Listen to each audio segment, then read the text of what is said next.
ഇപ്പോൾ വയനാട്ടിലെ ദുരന്തഭൂമിയിൽ നിന്ന് തിയോഫിനും ഒപ്പം തന്നെ റമീസും നമ്മളോടൊപ്പം ചേരുകയാണ്. തിയോഫിൻ ചുരൽമലയിലാണ് നിൽക്കുന്നതെന്നാണ് ഞാൻ മനസ്സിലാക്കുന്നത്. ചുരൽമലയിൽ ഇപ്പോൾ ചുരൽമല എന്ന് പറയുന്നത് നമുക്കറിയാം ആ തെരച്ചിലിൻ്റെ ഒരു ഗേറ്റ് വേ ആണ്, ആ ദുരന്തഭൂമിയിലേക്കുള്ളൊരു ഗേറ്റ് വേ ആണ്. അവിടെ നിന്നാണ് എല്ലാ ഇടങ്ങളിലേക്കും ആളുകളെ വിന്യസിച്ച് വിടുന്നത്. ചുരൽമലയിൽ ജനകീയ തെരച്ചിൽ ഈ സമയത്ത് നടക്കുന്നുണ്ടോ?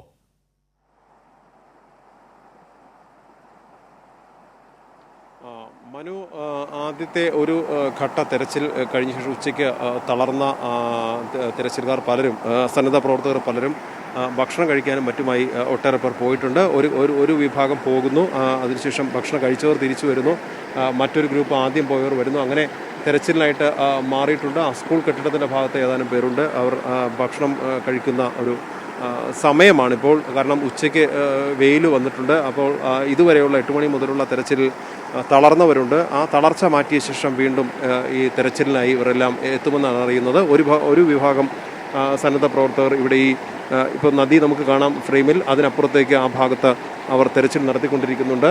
എന്തായാലും ഈ ഭാഗത്ത് ഏറെക്കുറെ തെരച്ചിൽ പൂർത്തിയായതാണെങ്കിലും ഒഴിവാക്കി പോകുന്നില്ല എന്നതാണ് ഈ ഭാഗത്ത് ഇപ്പോഴും തെരച്ചിൽ നടക്കുന്നതിനൊരു കാരണം. ഇപ്പോഴും നമ്മൾ നേരത്തെ ആ ചുരൽമലയിലൂടെ ഒഴുകിക്കൊണ്ടിരുന്ന ആ നദി, ഉരുൾപൊട്ടലുണ്ടായ നദി ഒഴുകുന്നുണ്ട്. തീർച്ചയായും മനു, ഒട്ടും ബാക്കി വയ്ക്കുക. അതായത് ആദ്യ ഘട്ട തെരച്ചിലെല്ലാം കഴിഞ്ഞതാണെങ്കിൽ പോലും ചുരൽമല ഒഴിവാക്കാതെ ചുരൽമല ഉൾപ്പെടെയുള്ള പ്രദേശങ്ങളിൽ മുഴുവൻ തെരച്ചിൽ നടത്താൻ തന്നെയാണ് തീരുമാനം. അതിൻ്റെ ഭാഗമായാണ് നേരത്തെ ചെയ്തതുപോലെ തന്നെ കഴിഞ്ഞ ദിവസത്തെ പോലെ 6 സോണുകളായി തിരിച്ച് നിരവധി സന്നദ്ധ പ്രവർത്തകർ ഇവിടേക്ക് എത്തിയ രാവിലെ മുതൽ എത്തിയവരെല്ലാം അവരെ ഓരോ ഗ്രൂപ്പുകളായി വിന്യസിച്ചുകൊണ്ട് വിവിധ സ്ഥലങ്ങളിലേക്ക് തെരച്ചിലിനായി നിയോഗിച്ചിട്ടുള്ളത്. വളരെ ആത്മാർത്ഥമായി തന്നെ ഈ സന്നദ്ധ പ്രവർത്തകരെല്ലാം തെരച്ചിലിൽ പങ്കെടുക്കുന്നുണ്ട്. ഇനിയും എന്തെങ്കിലും, കാരണം നമുക്കറിയാം 130ഓളം പേർ ഔദ്യോഗിക കണക്കനുസരിച്ച് ഇനിയും കണ്ടെത്താനുണ്ട്. അതുകൊണ്ട് തന്നെ ഈ തെരച്ചിൽ ഇപ്പോഴും ഒരു സന്നദ്ധ പ്രവർത്തകർ ഉൾപ്പെടെ, അതുപോലെ ഈ സ്ഥലത്തെക്കുറിച്ച് അറിയാവുന്ന നാട്ടുകാരുണ്ട്. ഈ ദുരിതാശ്വാസ ക്യാമ്പിൽ ഈ വീട് നഷ്ടപ്പെട്ടൊക്കെ പോയവരിൽ ആരെങ്കിലും അതിനുള്ള ഒരു മനസാന്നിധ്യം വീണ്ടെടുത്തുകൊണ്ട് ഈ തെരച്ചിലിൽ പങ്കുചേരാൻ തയ്യാറായിട്ടുള്ളവരോടെല്ലാം എത്താൻ അധികൃതർ ആവശ്യപ്പെട്ടിരുന്നു. അങ്ങനെ ഏതാനും പേർ എത്തിയിട്ടുണ്ട്. അവരുൾപ്പെടെ എല്ലാവരും ചേർന്നുള്ള ഒരു തെരച്ചിലാണ് ഇപ്പോൾ നടന്നുകൊണ്ടിരിക്കുന്നത്. എന്തായാലും വൈകുന്നേരം വരെ ഈ തെരച്ചിൽ മുന്നോട്ട് പോകുമെന്നാണ്. ഈ ദുരന്ത ഭൂമിയുടെ ഒരു മാനസികമായി പലപ്പോഴും ഈ ദുരന്തം അനുഭവിച്ചവർക്ക് മാത്രമല്ല, ഈ പ്രദേശത്തുകാർക്ക് മുഴുവൻ ഇതുണ്ട്. ഈ സന്നദ്ധ പ്രവർത്തനത്തിന് വേണ്ടി എത്തിയവർക്ക് പോലും ഈ ദുരന്തങ്ങൾ നമുക്ക് തന്നെ അറിയാം. നമുക്ക് ദിവസങ്ങളായി നമ്മൾ കണ്ടുകൊണ്ടിരിക്കുന്ന ഈ ഒരു ദൃശ്യങ്ങൾ, ഈ ദുരന്ത ഭൂമിയുടെ ഒരു ദൃശ്യം മാനസികമായി ഇത് വലിയൊരു മെൻ്റൽ ട്രോമ ഉണ്ടാക്കിയ ഒരു സാഹചര്യമാണ്. അത്തരത്തിലൊരു നമ്മൾ കഴിഞ്ഞ ദിവസവും പ്രധാനമന്ത്രി എത്തിയപ്പോൾ അതിനുശേഷം ആ മെഡിക്കൽ സംഘം നമ്മളോട് സംസാരിച്ചപ്പോൾ പറഞ്ഞതാണ്, ആ ആശുപത്രിയിൽ കഴിയുന്ന നിരവധി പേർക്ക് അവർ പറയുന്നത് ഉറങ്ങാൻ കഴിയുന്നില്ല, കണ്ണടച്ച് ഉറങ്ങാൻ കഴിയുന്നില്ല. കണ്ണടയ്ക്കുമ്പോൾ ഈ ദുരന്ത ഭൂമിയുടെ ദൃശ്യങ്ങളാണ് ഒരു സിനിമ സ്ക്രീനിൽ തെളിയുന്നത് പോലെ മുന്നിൽ തെളിയുന്നത്. അതിൻ്റെ ഒരു മാനസികമായ ശരിക്കൊരു ആ ഷോക്കിൽ നിന്നും ഇവരാരും ഇപ്പോഴും മുക്തരായിട്ടില്ല. അത്തരത്തിലൊരു വലിയ ദുരന്തത്തെ കൺമുന്നിൽ കണ്ടതുകൊണ്ട് ആ ദുരന്ത ഭൂമിയിലാണ് ഇപ്പോൾ ഇനിയും എന്തെങ്കിലും തങ്ങൾക്ക് പ്രിയപ്പെട്ടവർ ആരുടെയെങ്കിലും ഒരു പക്ഷേ മൃതദേഹങ്ങളോ അങ്ങനെ എന്തെങ്കിലും കണ്ടെത്തുമോ എന്ന ഒരു അവസാനവട്ട തെരച്ചിലിൽ ഇപ്പോൾ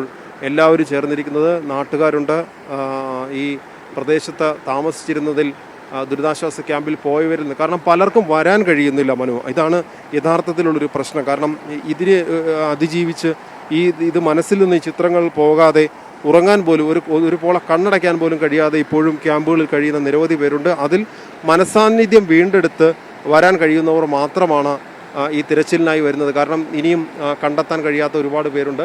ചിലരൊക്കെ ഈ ക്യാമ്പിൽ നിന്ന് വന്ന് ഈ തിരച്ചിലിനോടൊപ്പം ചേർന്ന് തങ്ങളുടെ വീടുകളിൽ നിന്ന് എന്തെങ്കിലും ബാക്കിയുണ്ടെങ്കിൽ, കാരണം ഒരു രാത്രി കൊണ്ട് ഓടിപ്പോയവരാണ് അവർ, എന്തെങ്കിലും വീടുകളിൽ അവശേഷിക്കുന്നുണ്ടോ, തങ്ങൾക്ക് വിലപ്പെട്ടത് എന്തെങ്കിലും ഉണ്ടോ എന്ന് നോക്കി വരുന്ന ചിലരുണ്ട്. അവർ സന്നദ്ധ പ്രവർത്തകരുടെ സഹായത്തോടു കൂടി വീടുകളിൽ നിന്ന് ചില സാധനങ്ങളൊക്കെ എന്തെങ്കിലും ബാക്കിയുണ്ടെങ്കിൽ, കാരണം വീടിൻ്റെ ഓർമ്മ, വീട് പോലും ഇല്ലാതെ പോയതുണ്ട്, ഭാഗികമായി തകർന്ന വീടുകളുണ്ട്. അങ്ങനെയുള്ള വീടുകളിൽ നിന്ന് ബാക്കി എന്തെങ്കിലും ഉണ്ടെങ്കിൽ, സാധനങ്ങൾ എന്തെങ്കിലും, തങ്ങൾക്ക് പ്രിയപ്പെട്ടത് എന്തെങ്കിലും, ഒരുപക്ഷെ ചിലപ്പോൾ അത് നഷ്ടപ്പെട്ടു പോയവരുടെ ഒരു ഫോട്ടോയാകാം, അങ്ങനെയുള്ള അങ്ങനെ എന്തെങ്കിലും കിട്ടാനായിട്ട് വരുന്നവരുണ്ട്. അതോടൊപ്പം പ്രിയപ്പെട്ടവരെ കണ്ടെത്താനുള്ള ആഗ്രഹം, തിരികെ എത്താത്തവരെ അവരെ കണ്ടെത്താൻ ഒരു പക്ഷേ ഒരു നമുക്കത് പറയാൻ കഴിയില്ല മനു ശരിക്കും മരിച്ചോ അല്ല കാണാതായതാണോ എന്നത് ഇപ്പോഴും കാണാമറയത്ത് അവശേഷിക്കുന്ന ചിലരുണ്ട്. അവരിൽ ഒരു ശരീരഭാഗമെങ്കിലും ഉണ്ടെങ്കിൽ അത് കണ്ടെത്തണം എന്ന ആഗ്രഹം ഇപ്പോഴും നിരവധി പേർക്കുണ്ട്. അതിൻ്റെ കൂടി ഭാഗമാണ് ഈ തെരച്ചിലിൽ ഒട്ടനവധി പേർ പങ്കുചേർന്നിരിക്കുന്നത്.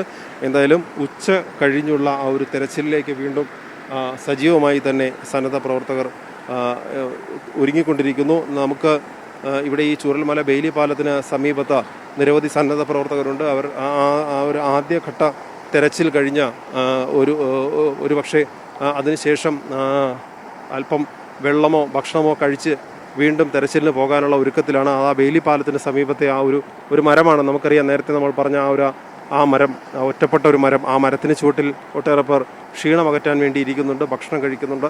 അതിനുശേഷം കുറച്ച് സമയം കൂടി കഴിഞ്ഞാൽ വീണ്ടും ഇവരെല്ലാം ഈ താന്താങ്ങളുടെ നേരത്തെ ചെയ്തുകൊണ്ടിരുന്ന ആ തെരച്ചിൽ പ്രവർത്തനങ്ങളിലേക്ക് വീണ്ടും തിരിച്ചു പോകാനുള്ള ഒരുക്കത്തിലാണ്. അത്തരത്തിലൊരു കൂട്ടായ ഒരു പരിശ്രമം എല്ലാവരും ചേർന്നുള്ള ഒരു അവസാന വട്ട തെരച്ചിലിൻ്റെ എനിക്ക് അങ്ങനെ തന്നെ നമുക്ക് പറയേണ്ടി വരും. ആ നിലയിലേക്ക് പോയിക്കൊണ്ടിരിക്കുകയാണ്. ഇത് ഇനിയും കണ്ടെത്താനുള്ളവർ ഒരുപാട് പേരുണ്ട്. അതിൽ ആരെയെല്ലാം നമുക്കിനി കണ്ടെത്താൻ കഴിയും, ആരുടെയെങ്കിലും കാണാതായവരുടെ നഷ്ടപ്പെട്ടു എന്ന് ഉറപ്പാക്കിയിട്ടുണ്ടെങ്കിൽ അത്തരത്തിൽ ഒരു ശരീരമെങ്കിലും കണ്ടെത്താൻ കഴിയുമോ എന്നുള്ള ശ്രമം, അങ്ങനെയുള്ളൊരു ശ്രമത്തിൻ്റെ ഭാഗമായാണ് ഇന്നത്തെ തെരച്ചിൽ. നിരവധി സന്നദ്ധ പ്രവർത്തകർ രാവിലെ മുതൽ തന്നെ എത്തിയിരുന്നു. കേരളത്തിൻ്റെ തന്നെ വിവിധ ഭാഗങ്ങളിൽ നിന്ന്. അതിൽ ജാതി വ്യത്യാസമില്ല, രാഷ്ട്രീയ വ്യത്യാസമില്ല. യുവജന സംഘടനകൾ, ഒട്ടേറെ ചെറുപ്പക്കാർ തങ്ങളുടെ എല്ലാ കാര്യങ്ങളും മാറ്റിവെച്ചുകൊണ്ട് ഇന്ന് ഈ വയനാടിൻ്റെ ഒരു വീണ്ടെടുപ്പിന് വേണ്ടി ഈ ആരെങ്കിലും കണ്ടെത്താൻ കഴിയുമോ എന്നുള്ളൊരു ശ്രമം നടത്തുന്നതിൻ്റെ ഭാഗമായി തന്നെ അതിനോട് കൂടെ ചേർന്ന് ആത്മാർത്ഥമായി തങ്ങളുടെ സമയം ചെലവഴിച്ചുകൊണ്ട് ഇതിനോടൊപ്പം ചേർന്നുകൊണ്ടിരിക്കുന്നു. അത്തരത്തിലുള്ള പ്രവർത്തകരാണ്. ഒരുപാട് സന്നദ്ധ പ്രവർത്തകരെ പല ഭാഗത്തും നമുക്കിവിടെ കാണാൻ കഴിയുന്നുണ്ട്. ഇപ്പോൾ നമുക്ക് ദൃശ്യങ്ങളിൽ അധികം പേരെ നമുക്ക് കാണാൻ കഴിയാത്തതിനൊരു കാരണം പലരും ഇവിടെ നിന്ന് കുറേ സമയം തുടർച്ചയായി തെരച്ചിൽ നടത്തി തളർന്നവരുണ്ട്. അവർ നമുക്കിപ്പോൾ നമുക്ക് ആ ദൃശ്യങ്ങളിലേക്ക് നമുക്ക് എത്തുന്നുണ്ട്.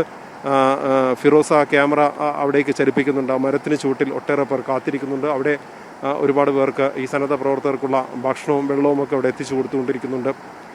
തളർന്നവർ വെള്ളം കുടിച്ച് അല്പസമയം ഭക്ഷണം കഴിച്ച് ചെറുതായി ഒന്ന് ക്ഷീണം മാറ്റി വീണ്ടും തിരിച്ചിറങ്ങാനുള്ള ഒരു ഒരുക്കത്തിലാണ്. കുറച്ചു പേർ മരത്തിൽ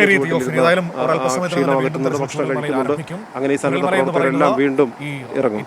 ഇതിന്റെ ഏറ്റവും അടിഭാഗമാണ്, ഈ ദുരന്തമുണ്ടായ പ്രദേശത്തിന്റെ ഏറ്റവും അടിഭാഗത്തുള്ള സ്ഥലം കൂടിയാണ്.